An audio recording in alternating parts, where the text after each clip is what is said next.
जय माँ काली मित्रों, आपका मेरे चैनल माँ काली माँ दुर्गा शक्ति संवाद में स्वागत है। मित्रों, अगर आप मेरे चैनल पर नए हैं तो मेरे चैनल को सब्सक्राइब कीजिए, लाइक कीजिए, शेयर कीजिए, साथ ही नोटिफिकेशन बेल को भी प्रेस कीजिए जिससे मेरी आने वाली वीडियोस का नोटिफिकेशन आपको तुरंत मिल जाए। मित्रों, आज का जो विषय है वो विषय ये है कि जब हम पूजा करते हैं तो पूजा करते टाइम या जैसे जैसे पूजा करते जाते हैं हमें उसका कोई भी प्रभाव दिखाई नहीं देता है। यानी हमें अब हमारी जो पूजा है उसका पूर्ण फल हमें नहीं मिलता है, या कभी कभी ऐसा लगता है कि जैसे हम पूजा कर रहे हैं और पूजा का कोई भी कहते हैं परिणाम हमें दिखाई नहीं देता है। तो इसका क्या कारण होता है? तो मैं आपको ऐसे 5 तथ्य बताऊंगी जिसके द्वारा आप अपनी गलती को पकड़ पाएंगे और जान पाएंगे कि किस कारण से आपको अपनी पूजा का फल नहीं मिलता है।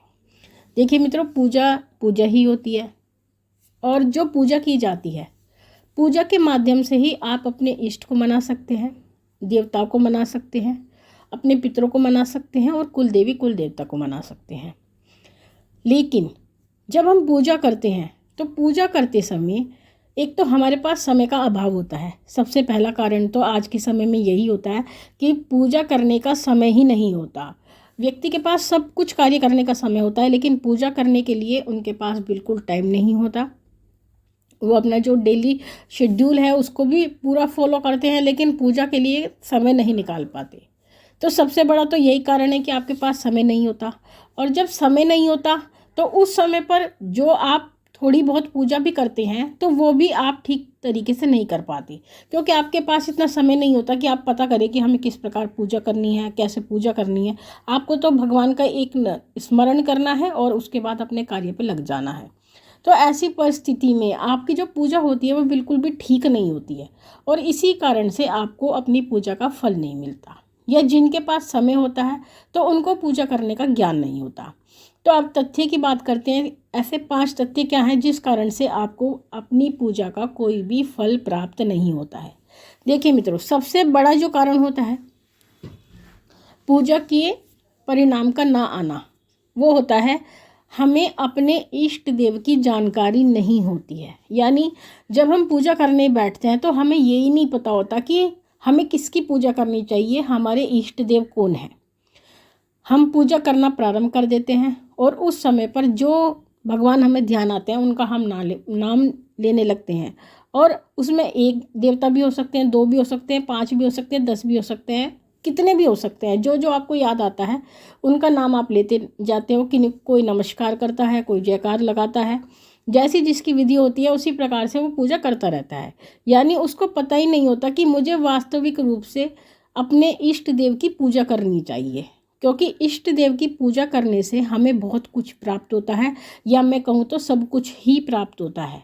तो ऐसी परिस्थिति में आपको इष्ट देव का ज्ञान ना होने के कारण भी आपको पूजा का फल नहीं मिलता। आप एक साथ इतने सारे देवताओं की या देवियों की पूजा करते हैं जिस कारण से आपको पूजा का फल नहीं मिलता और कोई भी देवता को आप साध नहीं पाते। तो इस कारण से भी आपको पूजा का फल नहीं प्राप्त होता है। दूसरा कारण है आपको पूजा पाठ का तरीका ही नहीं पता होता। यानी आपको पता ही नहीं है कि पूजा पाठ किस प्रकार से प्रारंभ किया जाता है, किस प्रकार से पूजा पाठ का अंत किया जाता है और पूजा के बाद में हमें क्या करना चाहिए। तो इन चीज़ों का आपको ज्ञान नहीं होता। तो ऐसी परिस्थिति में जो आप पूजा करते हैं तो उस पूजा का आपको फल नहीं मिलता। यानी आपको ये नहीं पता, जब हम पूजा प्रारंभ करते हैं तो हमें गणेश जी का ध्यान करना चाहिए, हमें गुरुदेव का ध्यान करना चाहिए, अपने कुल देवी कुल देवता का ध्यान करना चाहिए, अपने पितरों का ध्यान करना चाहिए, अपने इष्ट देव का ध्यान करना चाहिए। उसके बाद में हमें अपने सहायक देव का ध्यान करना चाहिए, जो भी हमारे सहायक देवी देवता होते हैं उनका ध्यान करना चाहिए। या हमें क्षेत्रपाल महाराज का ध्यान करना चाहिए, जो भूमिया खेड़ा है उनका ध्यान करना चाहिए।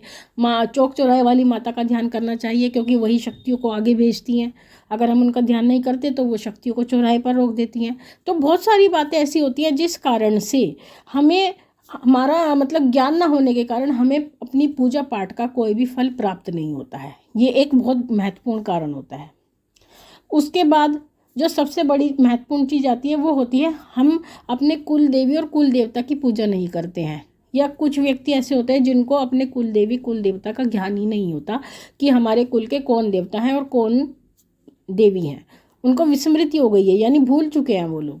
तो ऐसी परिस्थिति में जब आप अपने घर के देवी देवताओं को नहीं मनाते हैं और उसके बाद आप जो बड़े देवी देवता हैं, जैसे भगवान भोलेनाथ हो गए, माँ दुर्गा हो गई, भगवान कृष्ण हो गए, या कोई भी देवता जो बड़े देवता हैं, उनको आप मनाने जाते हो, तो वो आपसे प्रसन्न नहीं होते हैं। इसका कारण होता है क्योंकि वो ये चाहते हैं कि आप सबसे पहले अपने घर के देवी देवताओं को मनाओ, क्योंकि जब तक आप उनको नहीं मनाओगे तब तक आपके जो प्रधान देवता हैं, बड़े देवी देवता हैं, वो भी आपसे प्रसन्न नहीं होंगे। तो ऐसी परिस्थिति में भी आपको अपने पूजा पाठ का फल नहीं मिलता है, जिस कारण से आप परेशान रहते हैं। एक अन्य कारण है, जो चौथा तथ्य है, वो ये आता है कि आप अपने पितरों का कहते हैं पितरों का ध्यान नहीं करते, यानी समय समय पर उनके लिए कुछ भी नहीं निकालते हैं, अमावस्या नहीं करते हैं, श्राद्ध पक्ष ठीक से नहीं करते हैं, किसी शुभ कार्य में अपने पितरों को नहीं पूछते हैं। या पहले तो एक परंपरा होती थी कि जब भी कोई सामान हमारे घर में, कोई खाने पीने का कोई अच्छा सामान आता था घरों में, तो उस समय पर भी पितरों के लिए कुछ ना कुछ, जैसे मिठाई आती थी तो मिठाई निकाली जाती थी पितरों के नाम की, जो कि लड़कियों को या कन्याओं को दे दी जाती थी। तो ऐसी परिस्थिति में यानी छोटी छोटी बातों में ही पितरों को पूछा जाता था, और जो लोग ऐसा करते थे उनके घर में पूरी धन संपदा रहती थी, प्रसन्नता रहती थी, बीमारी नहीं रहती थी, क्योंकि वो समय समय पर अपने पितरों के लिए कुछ ना कुछ करते रहते थे। यानी एक छोटा सा मौका भी अगर उनके पास आता था तो वो उनके लिए अगर एक मिठाई का पीस ही निकाल पाए तो वो नहीं निकाल के उनके निमित्त दे देते थे, जिस कारण से उनके जो पितर थे वो उनसे प्रसन्न रहते थे। तो ये छोटी छोटी बातें थी। आज के समय में किसी को कोई ध्यान नहीं है कि हमारे पितर कौन हैं। कोई तो लोग ये कहते हैं कि हमारे तो पितर ही नहीं है, यानी हमारे यहाँ तो पितर ही नहीं है, जबकि ऐसा कोई व्यक्ति नहीं है कि जो बिना माता पिता के इस संसार में आया हो। अगर आपके माता पिता भी हैं तो आपके पितर भी हैं।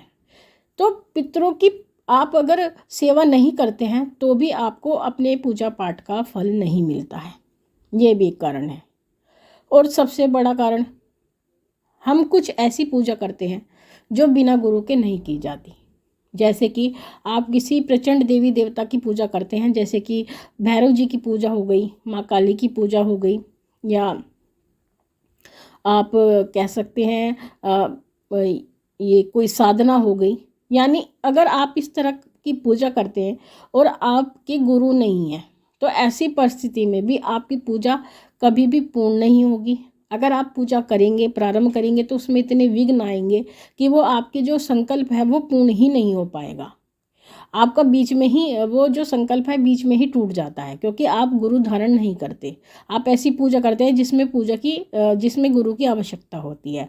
तो ऐसी परिस्थिति में भी आपको पूजा पाठ का कोई भी फल प्राप्त नहीं होता है। ये भी एक बहुत बड़ा कारण है। तो मित्रों, ये 5 तथ्य मैंने आपको बताए जिस कारण से आपको पूजा पाठ का कोई भी फल प्राप्त नहीं होता है। तो आपको ये ध्यान रखना चाहिए, अगर आप पूजा करने के लिए बैठते ही हैं, आप भले ही 10 मिनट की पूजा करें, लेकिन उन 10 मिनट में आप वो पूजा करें जिससे आपको पूजा का पूर्ण फल प्राप्त हो। और उससे संबंधित मैंने बहुत सारी वीडियोस बना रखी हैं। अगर आप उनको ध्यान से सुनोगे तो आपको पूजा पाठ करने का तरीका समझ में आएगा कि हमें किस प्रकार से पूजा पाठ करना चाहिए, जिससे हमें पूजा का संपूर्ण फल प्राप्त होता है। क्योंकि जब हम समय देते हैं तो समय देने के बाद हम भी कुछ ना कुछ आशा अवश्य करते हैं कि हमें कुछ ना कुछ देवताओं की तरफ से प्राप्त हो, उनका आशीर्वाद हमें मिले।